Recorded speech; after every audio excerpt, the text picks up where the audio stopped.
of course, be moving on to talk about the 19th century, like the 1800s, of kind of like into the post-Napoleon period of Europe, after he gets exiled and all that.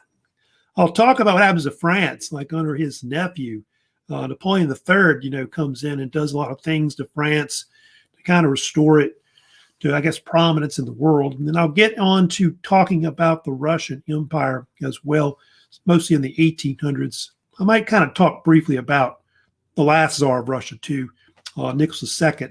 I'll probably do him a little bit too as well. But I'm going to talk more about the Second French Empire. I believe I had already started on it. I think we had talked about how the French Empire formed when Louis Napoleon Bonaparte, the nephew of Napoleon Bonaparte, seized power. He became the president of France in 1848. And this empire, this so-called Second French Empire, was more of an authoritarian and very conservative state, which it was. You see how they kind of threw all those people into that French penal colony they had in South America. And so they wanted to get rid of anybody that was against the regime, any kind of criminals also as well. They made a famous movie about it called Papillon, which Steve McQueen is in. He's a great actor, and it's probably one of the best. They made a newer version a few years ago, but it's not as good as the original version. But I'll get to it later. Napoleon's the one, by the way, that's going to modernize the state. There he is on the top right there, little picture there. Kind of see their map of all the areas that they control. But he does help modernize the state. Napoleon's the one that pretty much, rebuilds Paris. Like if you go to Paris today, pretty much the way all the boulevards and the buildings are, it's pretty much because of his architecture that he kind of put in, at the top. Let me get more into a little bit about the Second French Empire, like more detail into it, because I didn't really do that from the other day. But it does. One thing about this empire, one thing Napoleon does do is he begins rebuilding their empire by expanding overseas. We already talked about Algeria. That was one area, of course, he went into. But up until like the late 1800s, the French start getting into West Africa, like the hump of Africa as well. Also, you can see Madagascar also was another area that they get into too. They also start colonizing Southeast Asia that far back in history in the 1800s, which will later be Vietnam. And of course, in the video, they mentioned about French Guiana. It was this colony they set up in South America, which was mostly a penal colony, which it was. They sent, like I said, prisoners there to try to, expand it and make it into a colony. But the climate was really bad, very unhospitable, climate and malaria and all that. And that made it kind of more difficult. But French Empire was pretty big at its peak, by the way. It had something like 4.4 million square miles that they controlled worldwide. It's one of the largest empires at one point, at least in modern times. I know it was. You can see they may have ruled under like a population of 110 million. This empire we're talking about. Let me get into talk about some things that Napoleon is known for, of course, with the so-called Second French Empire. He was he's really the ruler in France that modernized the state. Napoleon kind of tried to make it more of a world power at the time, but it's really under Napoleon III that France becomes a world power. They start, industrializing their country. It's one of the things they do. You see, they built a system of railroads, canals. They modernized the state. And I think Napoleon Bonaparte originally talked about how the British were doing this back when he was, the ruler. But that really didn't come to fruition until really the time of, basically, his time. I've got pictures showing you kind of some things that he's known for. Napoleon, of course, one of the big things he did under him was he's going to modernize the city of Paris, like the way that the city is designed. You can see there, like the central part of Paris, based around, you can see there, that's the Arc de Triomphe, which is down here. And so also the way all the boulevards and all the buildings are designed were all kind of pretty much started under him. So they totally redid everything, like just redesigned everything throughout the city. And there was a man named George Eugene Haussmann. You may have heard about this. He basically redid the whole city. It was a huge, massive urban renewal program that he did, where they just redid everything throughout the city, which I think was kind of controversial at the time. But they believe it was important later because it influenced a lot of these other states, throughout Europe and the world to do the same thing. Like if you go like other cities like Cairo, Buenos Aires, Brussels, Rome, Vienna, Stockholm, Madrid, Barcelona, throughout that list right there, basically inspired all these other cities to kind of do kind of a similar type of, urban planning and redoing everything throughout their cities, adding parks, and squares and things like that to the city. So those are things that, he was known for, doing and modernizing, France, and not just that, but Paris, obviously.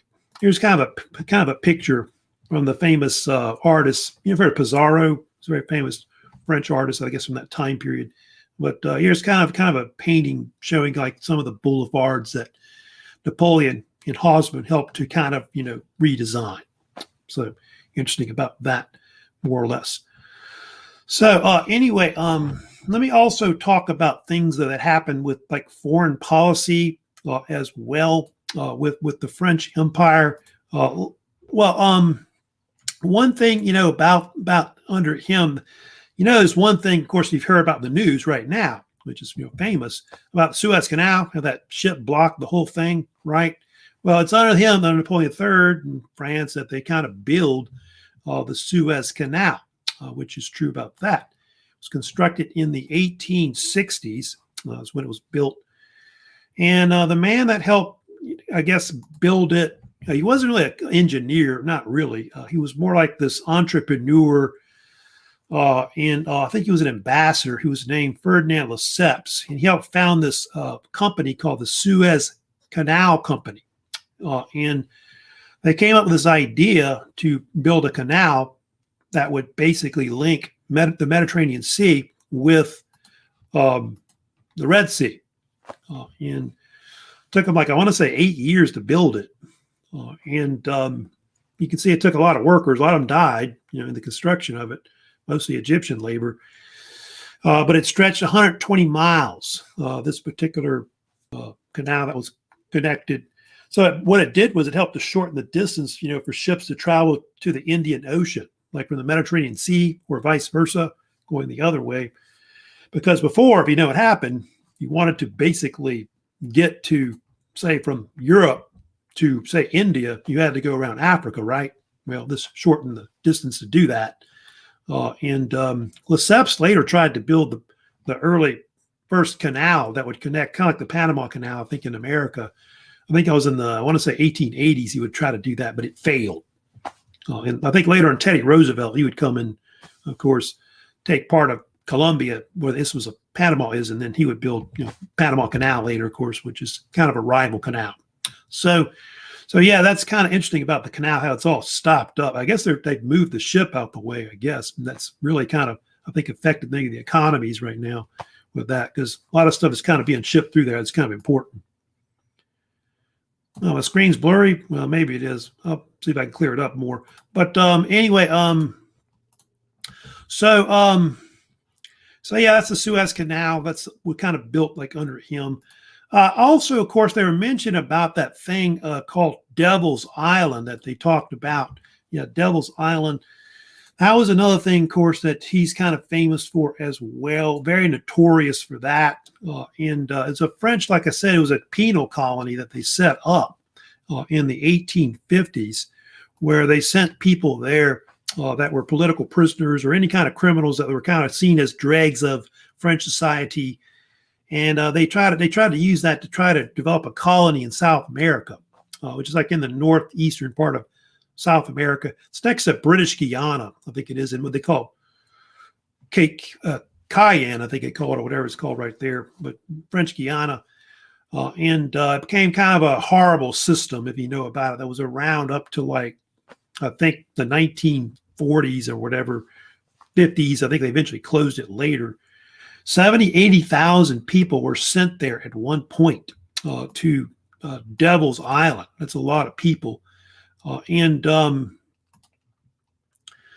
most of them did not make it. Like a lot of them died, if you know about that.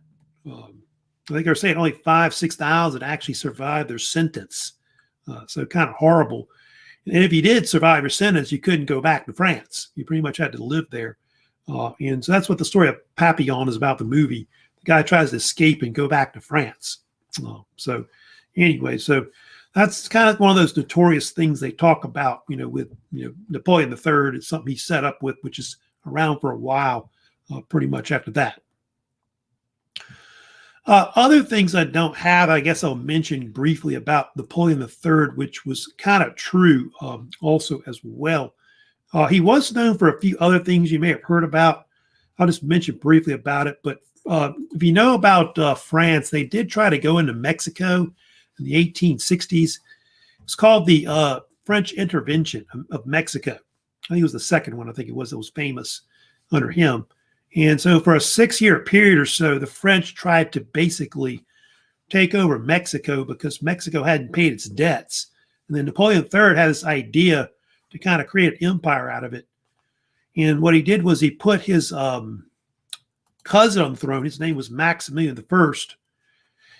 And I believe was related to the Habsburgs. But he put him on the throne. And what happened was the Mexicans who wanted a Republican state fought him off.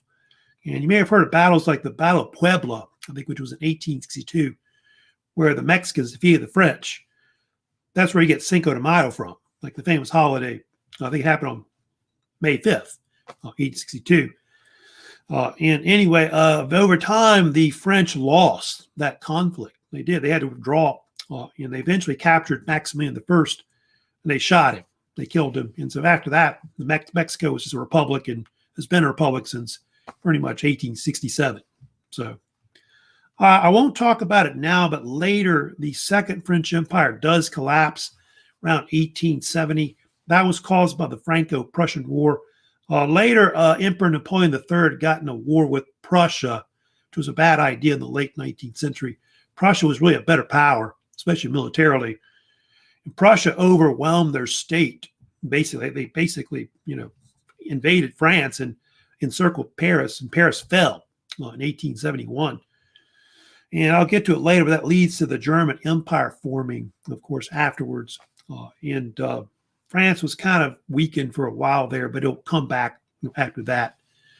And it becomes more of a major power later by the end of the early 1900s, the 20th century.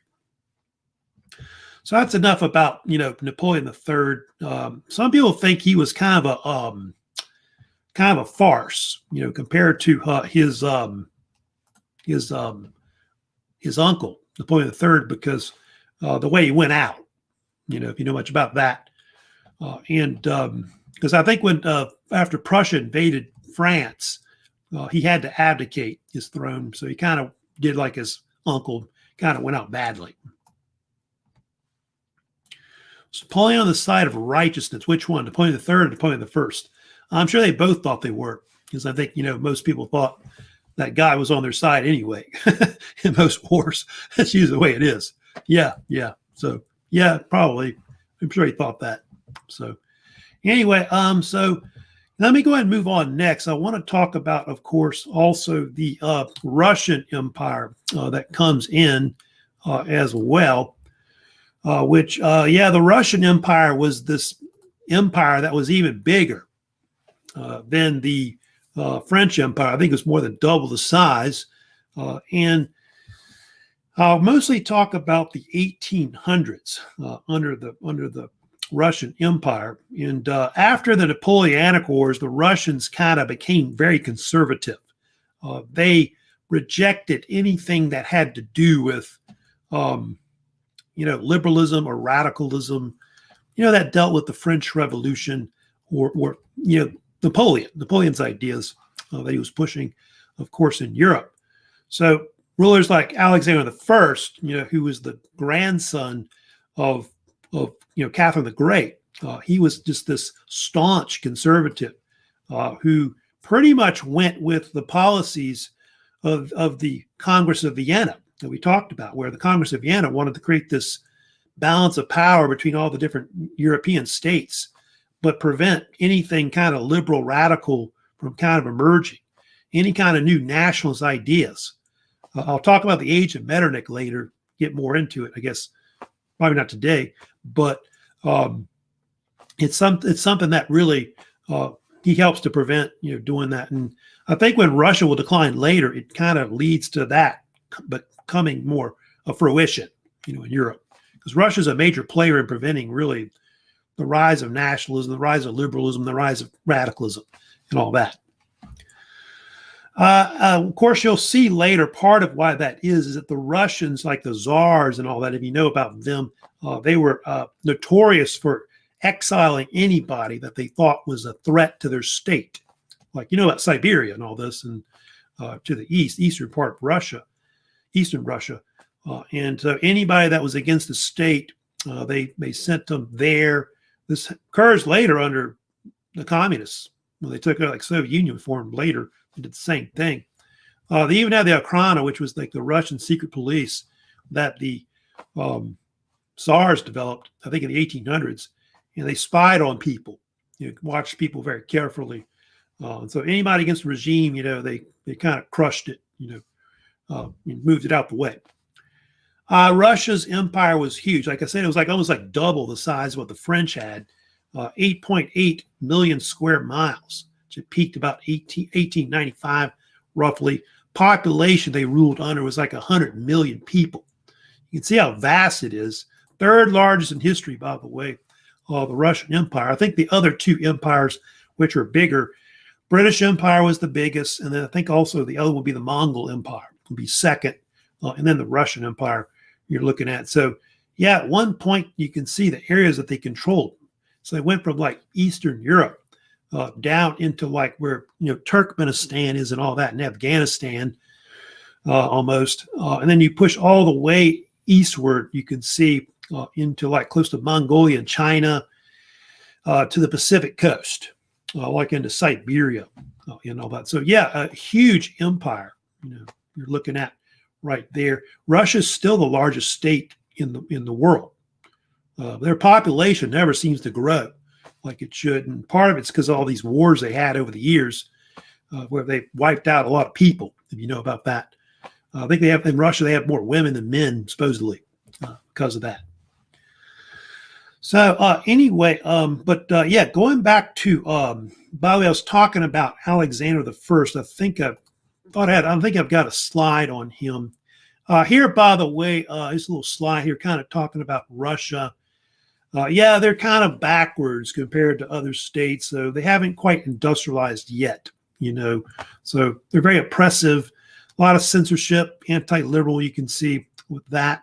Here's a list of all the different czars they had in the 19th century. So yeah, we're talking about Alexander the First mostly, of course, who ruled in the early 1800s. You can see all the different Alexanders. They had 3 Alexanders that you had, and you have 2 Nicholases also as rulers. So I'll kind of go through those later and talk about them.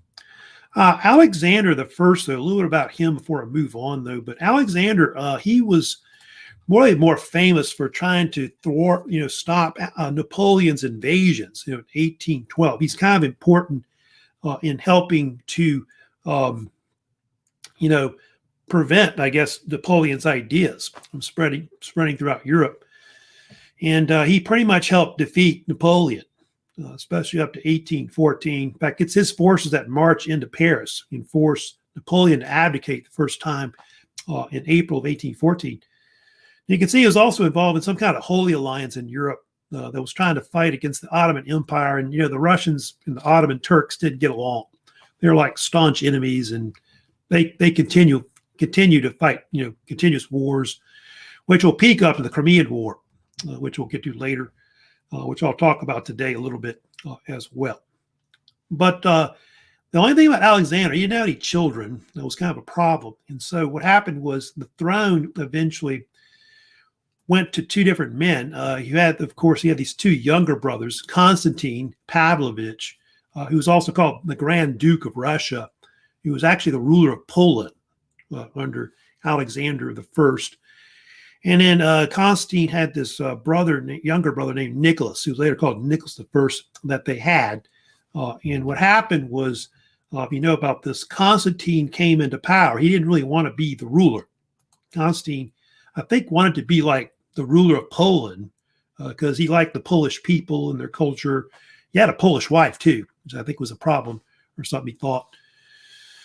And so I think he only kind of ruled for I want to say 3 or 4 weeks in December of 1825, and he decided to give the throne to his brother, Nicholas, so he abdicated in 1825. However, when he abdicated, the only thing was a lot of soldiers that were in the army, like the Russian army, didn't want that. They wanted Constantine as the ruler and not Nicholas. And so it created that so-called Decembrist Revolt that occurred in Russia. I've got a little slide on it right here if you want. It shows kind of a picture of what is called, they call it Peter's Square, I believe it is in Russia, in Moscow. Actually, not Moscow, St. Petersburg. And anyway, yeah, you had about several thousand of these Russian soldiers that decided to back Constantine over Nicholas. And so what happened was they were called later Decembrists. That's where the name came from because of all the people that revolted. They called Decembrists basically. And so Nicholas had to basically crush it because otherwise it was going to be like this military coup that was going to overthrow him. And so he basically put it down. So it's kind of considered like one of the first revolutionary movements that kind of grew in Russia at the time, which Russia's known for those, later having these revolutions that break out, like the one in 1905, and of course the more famous one in 1917 that they have. And so most of these people we talked about, like I said, they got a lot of them got exiled. They got sent to Siberia, for basically doing that. Some were even executed also as well, but mostly I think most of them were sent to the east to live in Siberia. And so, yeah, that was the so-called Decembrist Revolt, of course, that occurred. Nicholas, by the way, is known for, like Nicholas I, when he does come in, he does expand Russia geographically, which I think was kind of controversial a little bit at the time. But he does start to industrialize the country. That's something you're going to start seeing more. Russia's going to start building like railroads throughout the country, like other states are starting to do in the 1800s. But the most famous thing I usually talk about that occurs under Nicholas, that's very famous, is the so-called Crimean War that breaks out in the mid-1800s, 1853 to 1856. And it's like considered one of the most famous wars that occurs really in the mid-19th century. There's not that many great wars that really are fought, in the 19th century. You have the Napoleonic Wars, you got the Crimean War, you got the Franco-Prussian War. I think those might be the 3 most famous wars fought in the 1800s. Also the American Civil War over here, United States, as well, was being fought. So we don't really go into this class, but yeah, what happened exactly? What caused the wars to break out? Well, it was mostly caused between conflicts between Russia and the Ottoman Empire. Those two states eventually would fight each other, and then it would bring in these other powers like France, Britain, also Sardinia. I guess I might mention them. They were kind of in it too, supporting the Turks as well.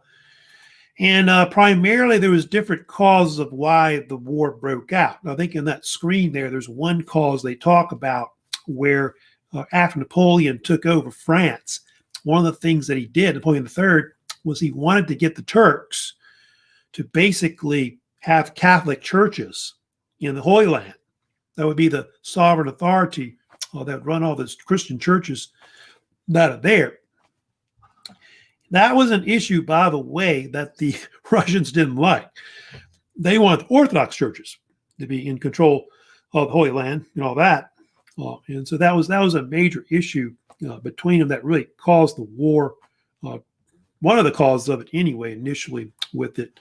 Also, those other thing was like the Black Sea area. That was another issue that the Russians had. The Russians wanted to basically take over the area on the western side of the Black Sea, where Romania, Bulgaria is. And they had a dream. If you know about the Russians, they had this dream where they wanted to basically take back Constantinople, Istanbul, because I think they always talked about that. They wanted that to be like a Christian city, Christian state, there.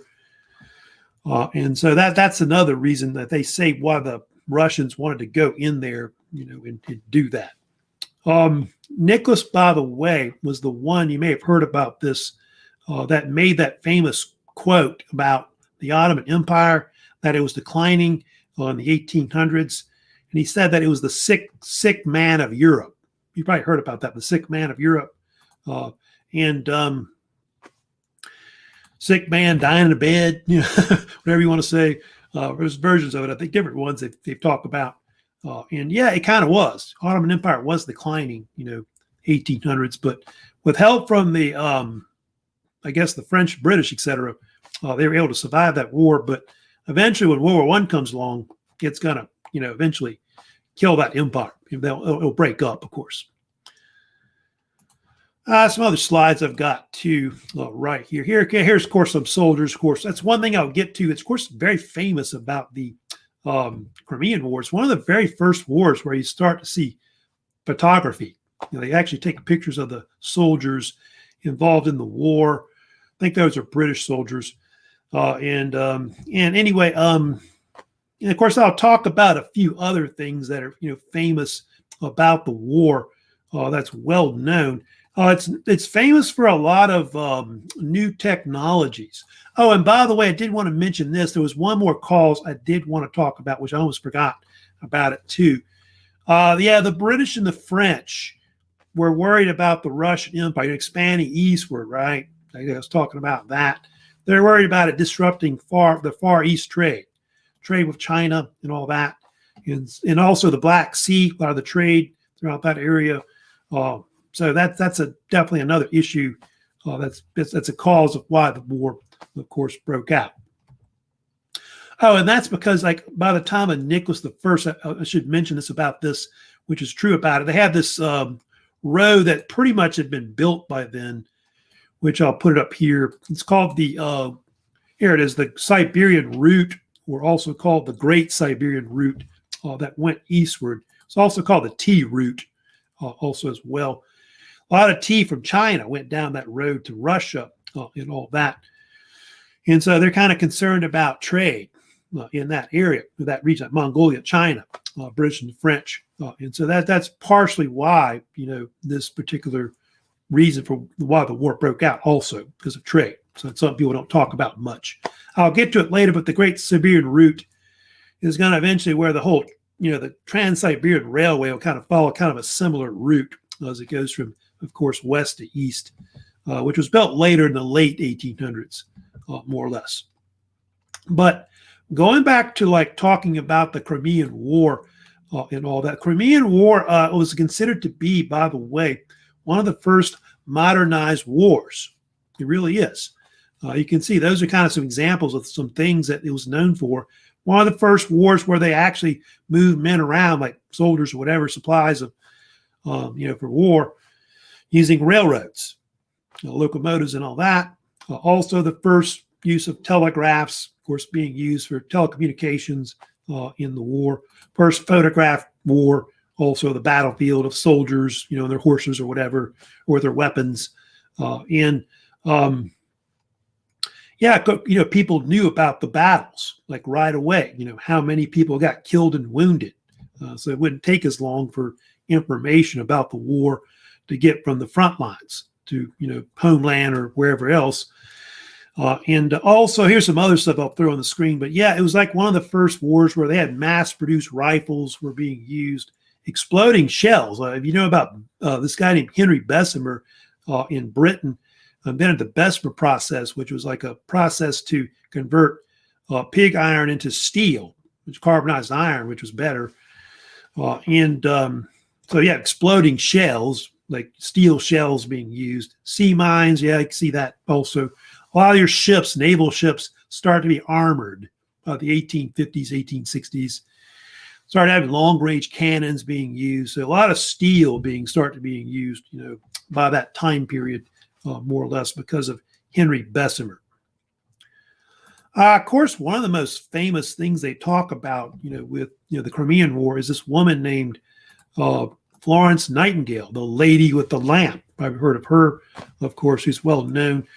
She's important because she's the one that started what we call modern nursing. So I don't know if any of you are going to be a nurse, whatever, but she's one that kind of started it, they believe. And she was a famous British nurse.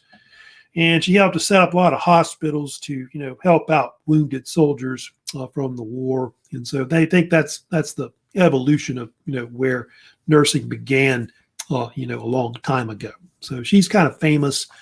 And I do have a little short video I'll show on her, by the way, on Florence Nightingale.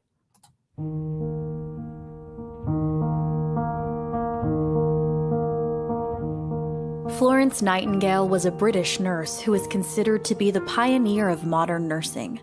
Florence was born in 1820 and named after the city she was born in, Florence, Italy. She was raised in England at the family's Embley Park home. She loved to read, write, and do math. Her parents hoped she would get married and start a family, but Florence had other dreams. She wanted to help people, so she decided to become a nurse. Florence believed that cleanliness was one of the most important things needed when healing a patient.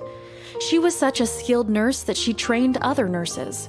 She had a habit of checking on patients during the night while holding a lamp and earned the nickname Lady with the Lamp.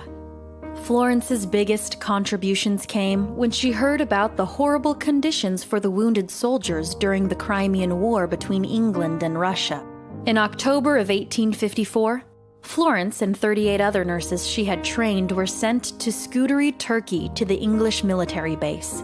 When the nurses arrived, they saw that there wasn't adequate medical supplies. Patient hygiene was being neglected, and the current staff was overworked. Florence sent word back to England that the conditions were terrible. The British government sent back building supplies so that a new hospital could be built. Once the hospital was built and Florence started new nursing practices, the death rate went from 42% to 2%. After the Crimean War, Florence came home to England and began the Nightingale Training School to train nurses. She also wrote notes on nursing, what it is and what it is not, which is still considered to be an important book on nursing. In the book, she talks about the importance of fresh air, light, warmth, cleanliness, quiet, and diet in the healing of a patient. Florence even had a hand in helping nurses during the Civil War in America. She was asked by the United States government to give them advice on how to set up a proper hospital for taking care of wounded soldiers. She was considered an expert in wartime nursing. Florence Nightingale is still considered one of the founders of modern nursing, and her practices are still used today.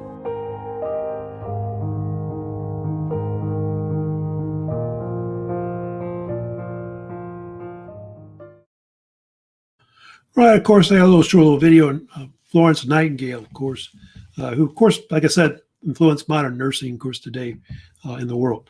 All right, so anyway, I'm going to, of course, continue talking a little bit more about the Crimean War. I did want to talk about like some of the major events of it that kind of went with it.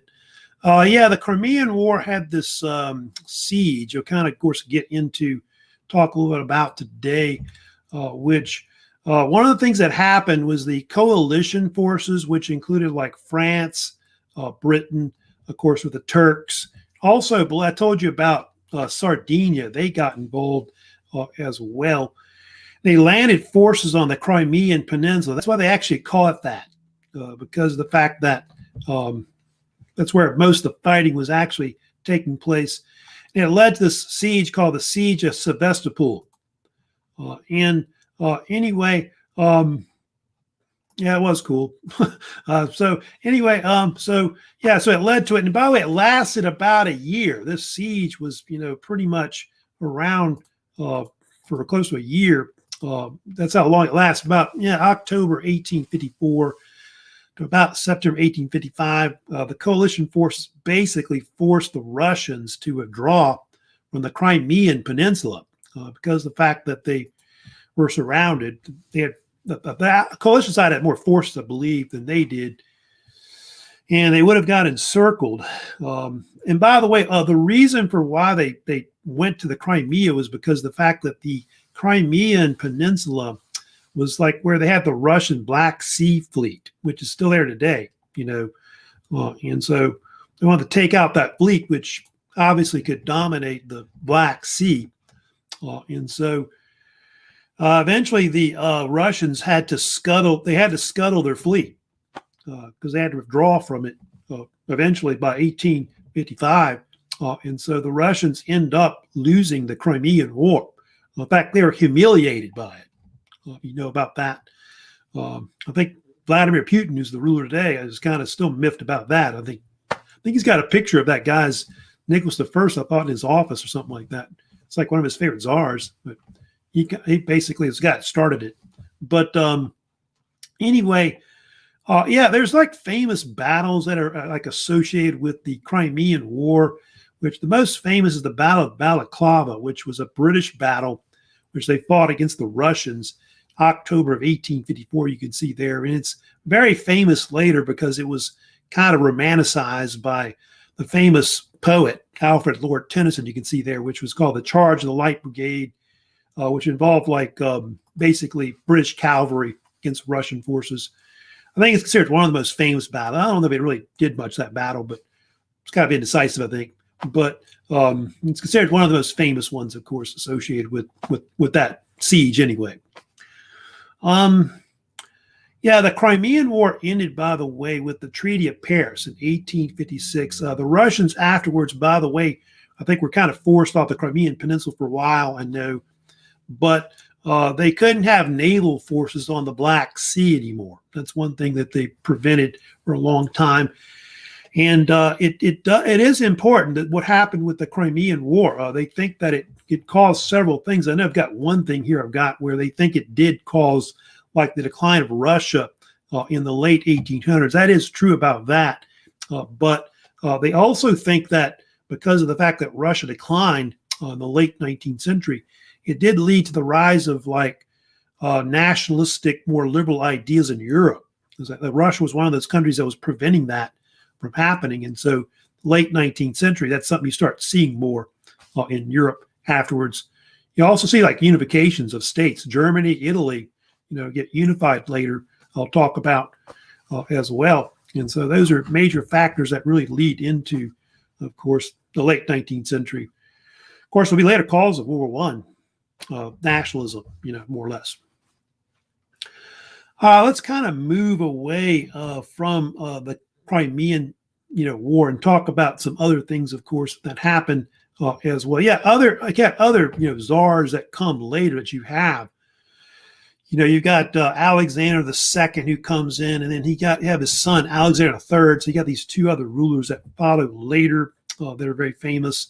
I'll first talk about the first one you see at the top right, which is Alexander II. Of course, he's very famous for doing a lot of things to Russia. If you know about Russia in the 19th century, there were very few czars that were actually reform-minded. So they think that the Crimean War, in a sense, forced the Russians to make reforms to the state.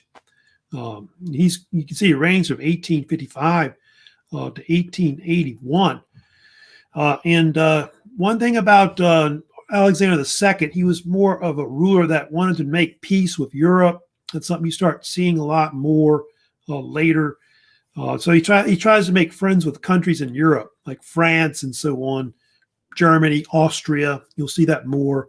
Them trying to push more to that at the time in the late 19th century. But the thing he's more known for, of course, Alexander II, is he's known as the so-called Tsar Liberator, or Alexander the Liberator. And if you know about it, in 1861, Alexander freed the serfs throughout Russia, which numbered in the millions throughout Russia. Russia, I think, had something like 27 million serfs that were freed. I think they got 25, looks like there, but 25 to 27, somewhere in that range. I know 25, 26 million was how many people that were actually freed throughout Russia. And it was issued in a manifesto, so-called Emancipation Edict, March 3rd, 1861. So you had these millions of these serfs, throughout Russia. But a lot of them didn't really have a whole lot of, rights initially when they, first free. They especially didn't have land was the big thing, of course, that they had. Russia's the state more or less that has like a lot of upper class people and a lot of lower class people, but very, very little middle class that you have.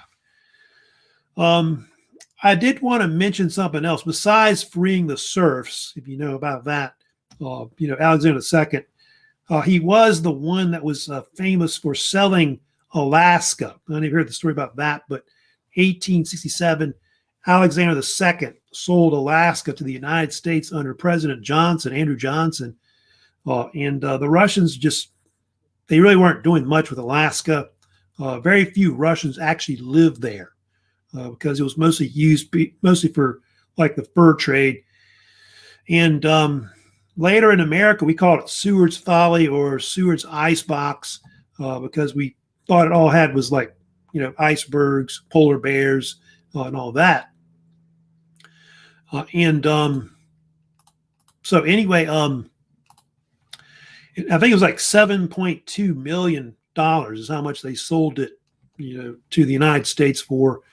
But we later found gold, Alaska, and so that kind of proved to be kind of important later. He was assassinated later. Alexander II, you see at the top right, he was killed by these radicals, like some kind of terrorist group that was called the People's Will, that threw a bomb at him. The bomb blew his leg off. It's true. It's horrible how he died. He bled to death. And I think he killed a bunch of other people. And apparently it was some kind of group that was kind of like almost like a socialist type radical group, which Russia's, kind of known for later. So it's the first of these revolutionary groups that form in Russia later, because you got some later that kind of come about, in the early 1900s, especially like the socialists, social democrats, or Bolsheviks that take over Russia later. So so-called People's Will. All right. Now, also, of course, it says in that slide up there at the top that the what happened with all the serfs, like the peasants, basically, they got freed and all that. They got put on these things called a mir, which was also called in Russia, they call it obshchina.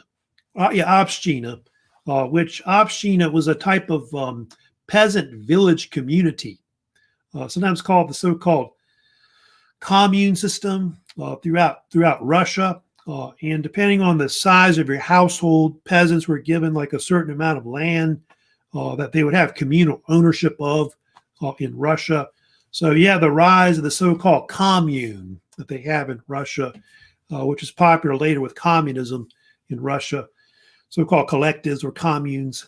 And the so-called mir or commune, which, by the way, means in Russian, it either means commune or society, is around close to about the early 1900s, like maybe up to I want to say 1901, it was used before they actually brought in these other reforms in Russia called the Stolypin reforms, where under Nicholas II, who was Tsar at the time, they decided that they need to go more towards capitalist style farming because apparently this wasn't working out well throughout Russia. But later, when the Bolsheviks seized power, they would kind of go back to that kind of form of farming, which was more like a commune or more like a collective type farming that they would have later. So it's kind of similar to that, what they have later, like under the Soviet Union, that they kind of tried more or less. Alexander II did a lot of things. Like another thing, of course, I'll mention about was he built a lot of railroads throughout Russia. He began industrializing the country. It's true about that. So he built close to 15,000 miles of railroads throughout Russia, mostly in the western part of Russia, like I guess west of the Urals and all that. And so, yeah, that's something that he was known for, more or less, and trying to modernize the state, kind of reform it. But very few of the czars in the 1900s were, excuse, 19th century was actually reform-minded, you know. Then they had, of course, his son. You see, after Alexander II got assassinated, I told you in 1881, he had his son come in. His son was named Alexander III. He had some reforms, but he was kind of repressive, you know, compared to basically to, you know, his father. Kind of a reactionary czar, I think some people think. And he was very pro-Orthodox.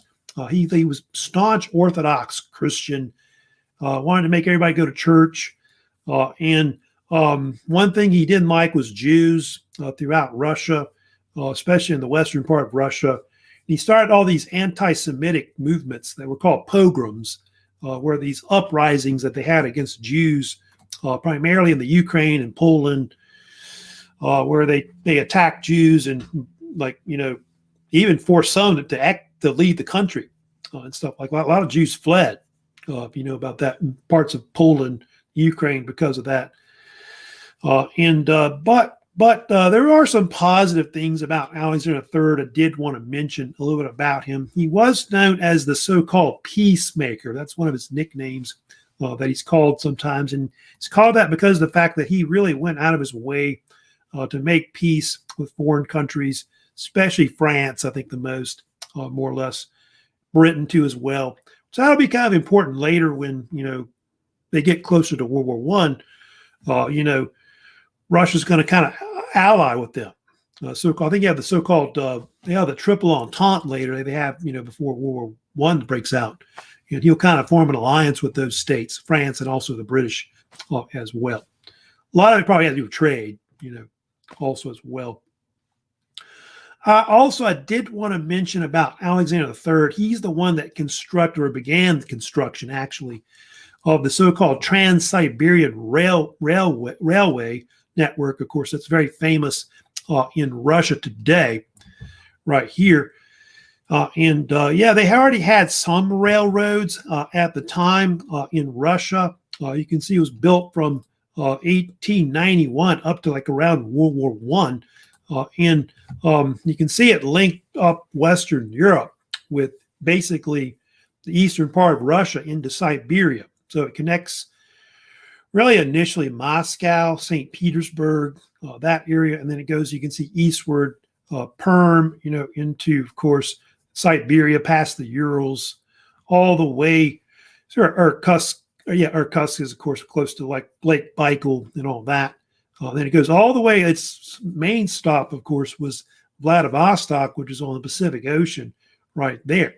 And then you can see it also had other legs later that went down into like China and also, believe it or not, North Korea as well. So it kind of linked all those areas. By the way, almost 6,000 mile long railway system. This is how long it is, basically. I think with the links that go down into Mongolia, China, and all that, North Korea, it's even longer. Like I want to say close to 10,000 miles, if you include that as well. And you can still go journey down. I think they're saying, I remember reading about this, but it takes something like 25, 26 days to actually cross Russia from west to east. It'd be like, you know, ride the actual Trans-Siberian Railway. So it's been around, of course. But I think it wasn't completed until the time of Nicholas II, because he kind of extends it down into other parts of, like I said, Eastern Asia. Also, I did want to talk about as well, they had one more czar that they had as well. I wanted to talk about and mention a little bit about him, which, of course, you've probably heard of him, which is Nicholas II. He's the last czar of Russia. Comes later. Of course, we'll get more into him later, you know, especially when I get up to like World War I, talk about the Russian Revolution. But pretty much by the time of him, the Russian Empire is starting to decline. Of course, they still own, you know, control a lot of territory, of course, in Russia. And you can see, yeah, he was the last of the Romanov dynasty. that would reign. He would reign until 1917. And under him, Russia began to decline. There was a lot of reasons why the Russian Empire started declining. A lot of it was because they lost a lot of conflicts. You know about this. They had the Russo-Japanese War. They fought over Manchuria and Korea, which they lost to the Japanese. They got defeated in that war. They also had two revolutions break out under him, one in 1905, and of course the more famous one in 1917. And then also on top of that, the Russians were beaten badly in World War I. I think by 1917, 1918, they pretty much they lost the Germans in the war. Germany, the Central Powers, actually basically overran Russia pushing into the Ukraine. That's how bad it was for them. And so what happened was the state eventually collapsed, like the government collapsed in the so-called Russian Revolution. And so February 1917, Nicholas was overthrown in that Russian Revolution. But what happened was the Bolsheviks, later under Vladimir Lenin, eventually took over Russia, formed the Soviet Union. And what happened was they later ended up, if you know about it, they basically imprisoned Nicholas II and his whole family. And of course, what ended up happening, if you know about it, was in 1918, they murdered them all, killed them all. There's a legend about Anastasia, one of the daughters, that she may have survived, but that's actually not true.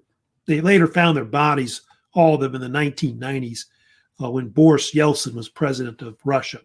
So yeah, I'll talk more about Russia, about how, Russia, they get into World War I, that state, it ends up, collapsing, into what is the Soviet Union when the Bolsheviks take over.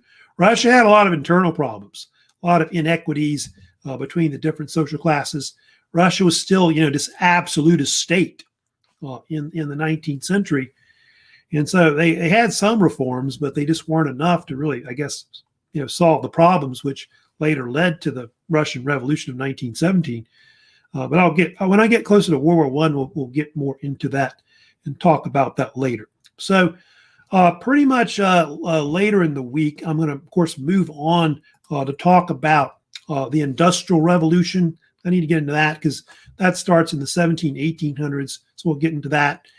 I should have some time to maybe talk about the rise of socialism. That's another big ism that kind of becomes popular in the 19th century as well. Hopefully, we'll eventually move on to talk more about nationalism, because nationalism is going to be one of the big issues that leads into, of course, World War I. So before I go, don't forget, I did have some announcements up, of course, today. Of course, I've got that new announcement on the second exam that's been posted, which is going to be, like I said, a little mini test that I'm going to have on the French Revolution, Age of Napoleon, in this lecture today, by the way. And then don't forget about the Waterloo video quiz. That's later due. It'll be due, I think, pretty much the end of the week overall. So anyway, that's it for today. I guess nobody else has any other questions, of course, more or less. But like I said, if you have any comments, questions, of course, about this lecture, you can always leave a comment, question, of course, on my YouTube channel under whatever video it is. And so that's it for today. So yeah, later in the week, I'm going to get more into, like I said, Industrial Revolution. And so y'all have a great rest of the week. So y'all take care. Okay.